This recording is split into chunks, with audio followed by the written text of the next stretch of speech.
Kalau kita ngomongin sistem pendidikan yang bagus, apa sih yang kebayang? Biasanya ujian akhir kan, tapi ternyata itu cuma puncaknya aja. Di baliknya, ada sebuah rencana yang sengaja dibuat buat bener-bener ngertiin dan ngebimbing siswa.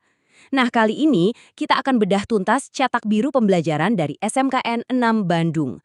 Kita mau lihat gimana sih mereka ngerancang sistem asesmen yang, wah, komprehensif banget. Nah, ini dia sekolahnya. Disinilah semua rencana keren tadi dijalankan.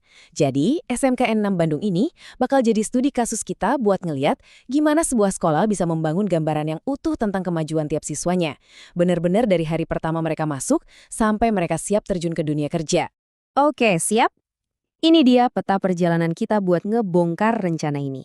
Kita mulai dari cetak birunya, terus kita intip apa yang terjadi sebelum bel berbunyi, lanjut ke gimana mereka memantau progres secara real time, gimana cara mengukur penguasaan akhir, dan yang paling penting, apa yang terjadi setelah ujian usai. Yuk langsung aja kita mulai. Pertama-tama, kenapa sih harus repot-repot bikin sistem asesmen yang terstruktur banget kayak gini? Tujuannya itu simple tapi penting, yaitu untuk bergeser dari sekedar ngasih nilai jadi bener-bener paham sama setiap siswa secara utuh. Nah, ini dia fondasi dari semua prosesnya.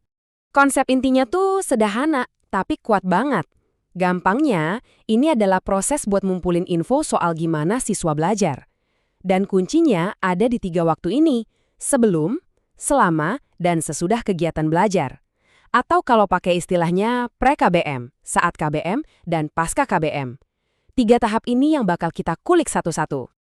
Oke, kita masuk ke tahap pertama, fase diagnostik atau pra-KBM. Di sini, kita lihat gimana pembelajaran itu udah dirancang bahkan sebelum kelasnya dimulai. Ibaratnya, ini tahap membangun fondasi. Nah, tujuan di sini tuh bukan buat ngasih nilai ya, sama sekali bukan. Ini lebih kayak tahap kenalan. Gurunya pengen tahu, ini muridnya siapa aja sih? Udah tahu apa aja? Gaya belajarnya gimana? Informasi ini krusial banget buat guru, biar bisa ngerancang pengajaran yang pas dan efektif. Nah, yang keren di sini, asesmen diagnostik itu punya 2 sisi, kayak koin. Coba lihat deh. Ada sisi non-kognitif, ini soal mengenal manusianya.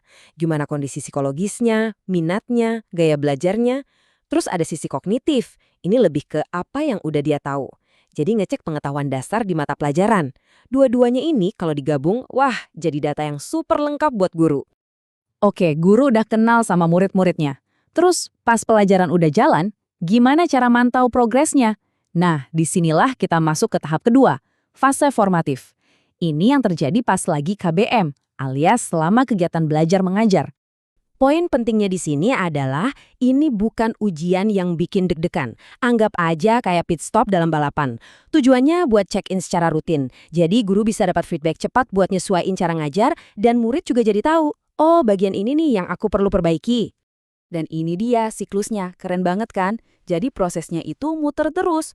Mulai dari asesmen, lalu hasilnya dianalisis buat tahu mana yang udah jago, mana yang masih butuh bantuan. Abis itu, guru melakukan penyesuaian strategi ngajarnya. Terakhir, dan ini yang paling penting, ngasih umpan balik ke siswa. Siklus ini yang bikin proses belajar jadi hidup dan gak ada siswa yang ketinggalan. Oke, proses belajar udah jalan, umpan balik udah dikasih. Terus, gimana cara kita tahu hasil akhirnya? Nah, ini dia peran dari fase sumatif, alias pasca KBM. Ini adalah momen buat ngukur penguasaan materi setelah satu periode belajar selesai. Asesmen sumatif ini bisa kita bayangin kayak rapor di akhir sebuah bab atau semester. Ini jadi semacam tonggak pencapaian yang ngukur semua yang udah dipelajari. Jadi kita dapat gambaran besar soal pemahaman siswa secara menyeluruh. Di tabel ini, kita bisa lihat ada 2 jenis asesmen garis finish. Yang pertama, asesmen sumatif yang umum kita kenal, kayak PTS atau PAS. Tujuannya buat ngevaluasi pengetahuan. Nah, yang kedua ini khas SMK banget, namanya uji kompetensi. Contohnya UKK. Ini buat ngukur skill praktek mereka, bener-bener sesuai standar industri. Jadi lengkap, teori dapat, praktek juga jago. Tapi, tunggu dulu, ceritanya nggak selesai pas nilai ujian keluar. Justru disinilah bagian menariknya. Rencana asesmen yang baik itu nggak berhenti di angka. Perjalanan belajar itu masih lanjut.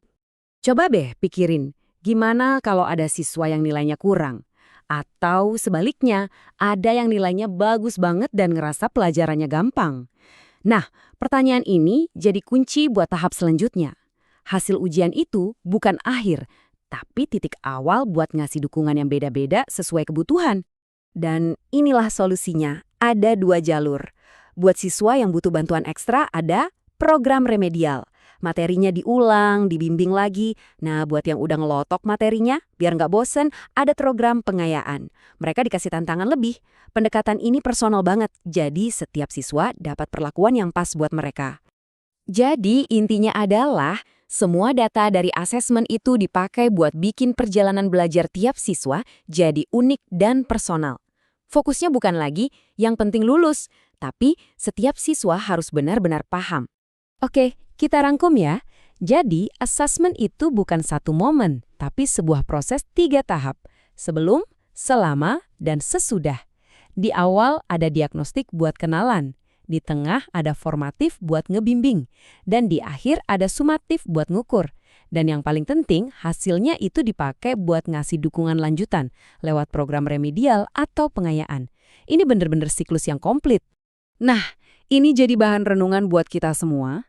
Kalau cara pandang kita soal asesmen bergeser, dari yang tadinya cuma buat nguji, jadi sistem yang benar-benar buat memahami dan mendukung, kira-kira potensi luar biasa apa ya yang bisa kita buka dari setiap siswa?